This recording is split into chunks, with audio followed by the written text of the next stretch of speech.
Hey guys, in this video, I'm gonna show you how to make beets. Not those kind of beets. I mean, beets. Yes. Now, beets have become a go-to root vegetable in the Lee household, and honestly, they're one of our favorite vegetables, which is funny because, years ago, I would have never thought that I would ever say that. But boy, how things change. Now, when you think of beets, you might think of, blah, that's nasty, or, oh man, they taste like dirt. Or maybe your only association with beets is dating back to the hit cartoon Doug. Remember, in Doug, the Beets were Doug's favorite music band. They were supposed to be like the Beatles. Man, gotta love Doug, right? But beets are an excellent vegetable, and they're a great vegetable to make part of your regular diet. Needless to say, they're packed with a lot of nutrients. They're a low-calorie food that's pretty high in fiber, and they also contain decent amounts of folate and manganese amongst other vitamins and minerals. However, I would say one of the key nutritional components that really sets beets apart is its nitrate content. Now, nitrate is a compound that the body breaks down into nitric oxide. Nitric oxide is a very powerful vasodilator, meaning that it makes our blood vessels to dilate, which in turn can help lower blood pressure, and it also makes it easier for blood to flow through the vessel, thereby carrying vital nutrients as well as oxygen throughout all of the body. Now think about it, if blood is able to flow more easily throughout the body to all of our vital organs, do the math. So in this video, we're gonna roast some beets and then make them into a nice, delicious salad. So let's get started. So in this recipe, we're gonna use both red and golden beets. Now, the red beets typically have the reputation of tasting very earthy, or like dirt, as some people would say. But through roasting and seasoning and dressing them up, you can usually knock out a lot of that earthy taste. Now, if you're someone who just absolutely cannot fathom the thought of eating red beets, then we recommend you try eating golden beets instead, because these typically have a much lighter flavor than the red beets. First, rinse off your beets using running water. You don't have to peel the outer layer from the beets as long as you have a good quality beet. However, if you'd like to peel off the outer layer, which we have done before, you're more than welcome to. Next, cut the tops off of each beet. When cutting your red beets, we recommend that you place something up under them, such as parchment paper. This will help you avoid getting your cutting board stained by the red pigment. Then, dice them into nice, small cubes.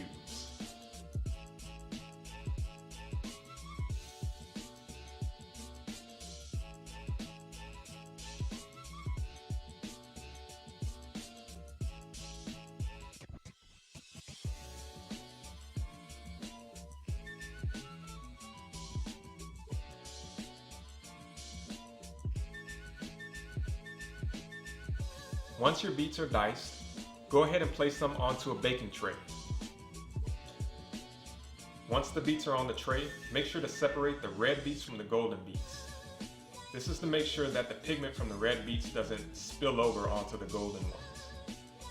Next, apply a decent amount of oil onto all of your beets, and then toss together. In this case, we've decided to go with grapeseed oil because it has a high smoking point and a light flavor. Then crack a little bit of salt and pepper on them. Okay, so now that we have our beets diced and on our baking tray, we're gonna go ahead and put these into a preheated oven at 400 degrees Fahrenheit for about 20 minutes.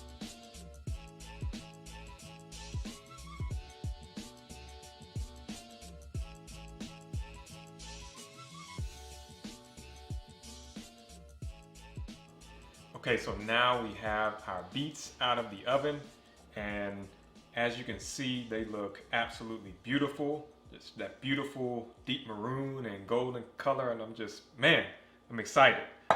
They're slightly soft, but slightly al dente. That's about what you want to have them at. So next, it's time to dress them up.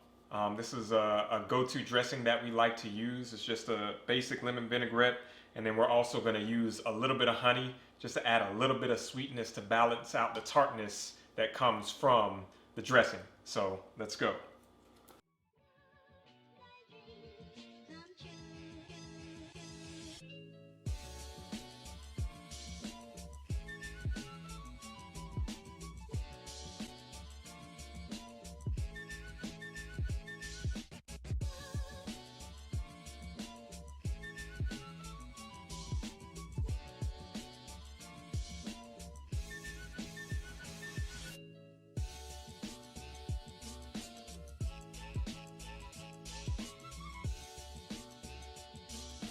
All right, so we're ready to serve up our plates. Go ahead and place your green of choice in a bowl or plate. We typically like to use arugula because it has a nice pungent flavor that balances very well with all of the other flavors. Once your greens have been set, go ahead and place a spoonful of red beets and then the golden beets, nicely assorted. For our additional toppings, we're going to use goat cheese, and then we're going to use a couple different nuts. In this case, we're going to use some pistachios and pumpkin seeds. Feel free to use whichever nuts you'd like, just to add a small amount of protein. And then we're also going to add a few dried cranberries for a little added sweetness.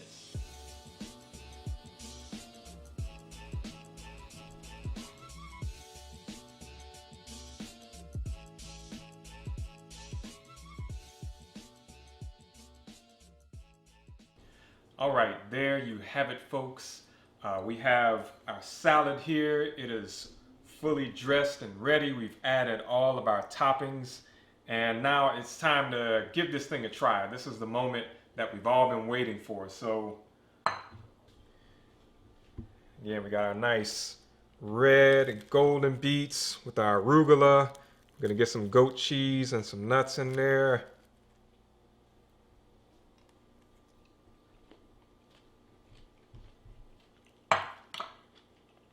No further questions, Your Honor. The beets are just tender enough. Still have that slight bit of firmness. And you get the tanginess from the lemon dressing. Sorry, I'm speaking with my mouth full, which is what you shouldn't do. Yes, all the flavors together just taste so good. They blend very well. And there you have it, folks. Roasted beet salad. It is easy, it is quick, and it tastes delicious, and it's very nutritious. We hope that you guys enjoy making this at home. If you do decide to make it, let us know in the comments below. We'd love to know what you thought of it. If you want to see more recipes like this, go ahead and hit that subscribe button. Until next time, this is Khalil, and I encourage you to continue making healthy habits your daily choice.